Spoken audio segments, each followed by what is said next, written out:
Now, some analysts have argued that the State of the Nation address is nothing but broken promises year after year. Last night, the President announced that beneficiaries of the presidential employment stimulus will soon rise to over 1 million South Africans. This includes the recruitment of 10,000 unemployed young people by Home Affairs for the digitisation of paper records, among other projects. But the question remains, does government have the capacity to create these job opportunities? Well, let's bring in the Home Affairs Minister himself, Dr. Motsoaledi. Minister, good afternoon. Thank you very much for your time. I guess, if you're a young person and you had the President yesterday saying you might be one of them who get an opportunity to be part of the Home Affairs Digitisation project, you'd be very excited. But is your department ready for this drive? Good afternoon, and good afternoon to the listeners and the viewers up there. We have been working on this for the past 18 months, Praden. We've been planning the details of it for 18 months, and I can assure you, come May this year, the first group of young people will be on the job, and within a very short space of time, we'll be having all the 10,000 of them for the next 3 years doing this type of job. Okay. I recall, I think it was in 2016 when the department started this project to digitize more than 280 million records. So does this mean that the process has been slow, and by recruiting these young people as of May, you'll be boosting the project? Indeed, Braden, the NDT that was doing the digitization for us is SARS. SARS was doing the digitization, but unfortunately, we only have a budget to do 5 million per year. At that rate, we're going to take 60 years to digitize. Now, this project announced by the President of recruiting 10,000 youth, these are not ordinary youth. These are people who have got qualifications in the field of IT, by the way. So they'll be knowing what they are doing. So their recruitment means we are going to finish the project in 3 years, or even 2 years, depending on how much money Treasury gave us. We are targeting between 24 months and 36 months, depending on the budget. But within that period, this project will have finished. And by the way, Braden, we now have more than 300 million records. And these records stretches from 1895. These are records of birth, death, marriage, ID, passports, all the civic matters that people are engaged with. We've got the records there, even records of migration, which will also ease up on the problems which we are having in migration. Yeah, nobody can argue about the modernization of the records that your department keeps, innovating to make sure that they are properly digitized. I'm sure is a welcome thing, and that's the new world we live in. Now, just talk about the young people. How is the recruitment process going to be managed? I know you're the political head, Minister, of your department, and I'm sure you're the CEO of the department, the DG of the department, who will be running with this, will have a plan. As you say, you've been planning for the last 18 months. So how will the recruitment go? How will it work?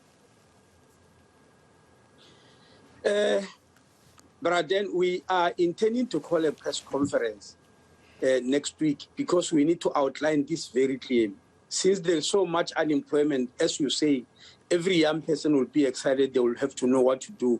Fortunately, it's not even the DG who's going to be doing the recruitment. The recruitment is going to be in the President's office.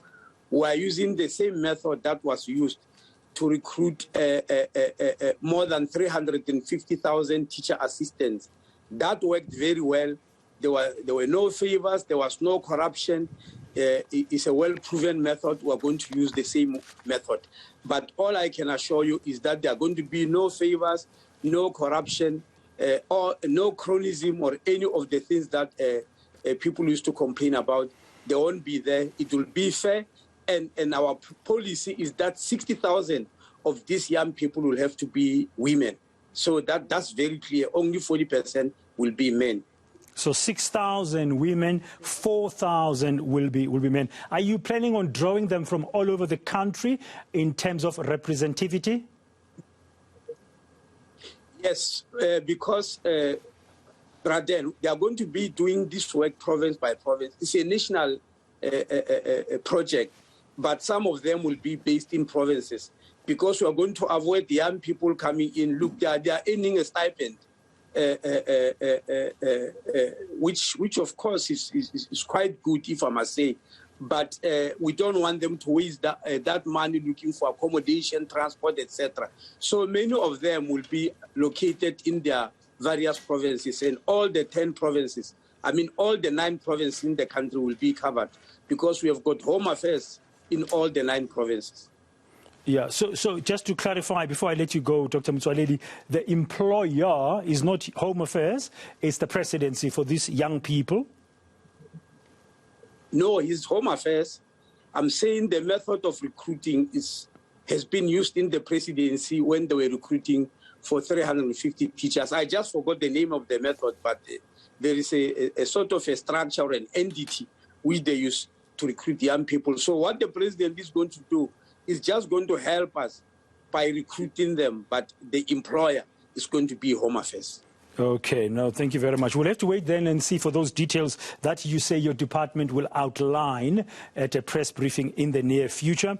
But of course, I'm sure this is going to bring a lot of welcome relief to many young people. Are you going to be targeting those who are already studying or have studied or are busy studying IT kind of related subject, this digital world, this new world? As we are going to explain in the press conference, it must be people who are qualified in the IT world, whether at the university level or at the TVET college with a degree or a diploma, but it must be somebody who has got some form of qualification about IT. And you're going to ensure, Minister, that your department doesn't get accused of nepotism, of favoritism, and maybe allegations of corruption where people are done favors.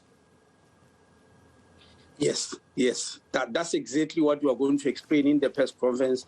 We don't want something like that. But then I am on record as saying I'm determined to fight corruption in Home Affairs. It can't be that immediately after such an announcement, we start a project that smells of corruption. We are determined that something like that is not going to happen. Yeah. When is the press conference? When are you planning it?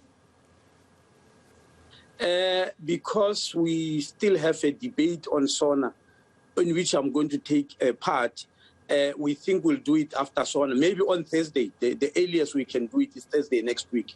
Okay, we'll have to wait then for those details, Dr. Motsoaledi. But thank you very much for taking your time on your busy afternoon just to share with us at a high level what is being planned here.